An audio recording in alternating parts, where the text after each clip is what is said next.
Imagine hearing that an enemy army was coming for you. Not by sea, not by road, but through frozen mountains no army was supposed to cross. And leading that army were elephants. This wasn't a myth. This was Hannibal Barca, one of the greatest military commanders in human history. A man so dangerous, even Rome feared his name. Hannibal was born in Carthage, a powerful North African empire and Rome's greatest rival. From childhood, war surrounded him. Legend says that when Hannibal was still a boy, his father made him swear an oath: never be a friend of Rome. And Hannibal took that personally. Think of Rome and Carthage like two superpowers competing for control of the ancient world. Only one could dominate. And Hannibal intended to make sure it wasn't Rome. Most generals would attack Rome by sea. That was expected. Hannibal chose something insane. He would march his army from Spain, through enemy territory, across the Alps, and invade Italy from the north. It sounded impossible. The Alps were brutal even for small groups. Now imagine tens of thousands of soldiers, horses, supplies, and war elephants.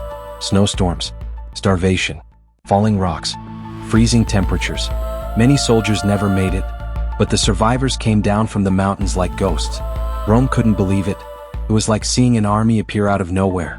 And then Hannibal started winning. Again and again. Battle after battle, Roman armies fell. His greatest victory came at the Battle of Cannae. Even today, military experts study it. Hannibal trapped a much larger Roman army using pure strategy. Imagine a chess player setting a trap so perfect. The opponent doesn't realize they've already lost until it's too late. Tens of thousands of Roman soldiers were killed. Rome was shaken to its core. For years, people feared Hannibal would march directly into the city and destroy everything. But here's the twist. Hannibal never actually captured Rome. Because winning battles and winning wars are not always the same thing. His army was far from home. Supplies became harder to get. Reinforcements were limited. And Rome refused to surrender. Even after devastating losses, it kept rebuilding, kept fighting, kept surviving. Slowly, the balance began to change. Eventually, Rome struck back. A Roman general named Scipio Africanus attacked Carthage itself. Hannibal was forced to return home. And at the Battle of Zama, he was finally defeated. The man who terrified Rome for years had lost. But even Rome respected him. That says everything. Hannibal Barca didn't just fight battles. He changed military history forever. His strategies are still studied today. His courage became legend.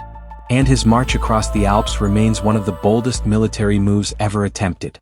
Because sometimes history remembers the people who win, but sometimes it remembers the people who dared to do the impossible.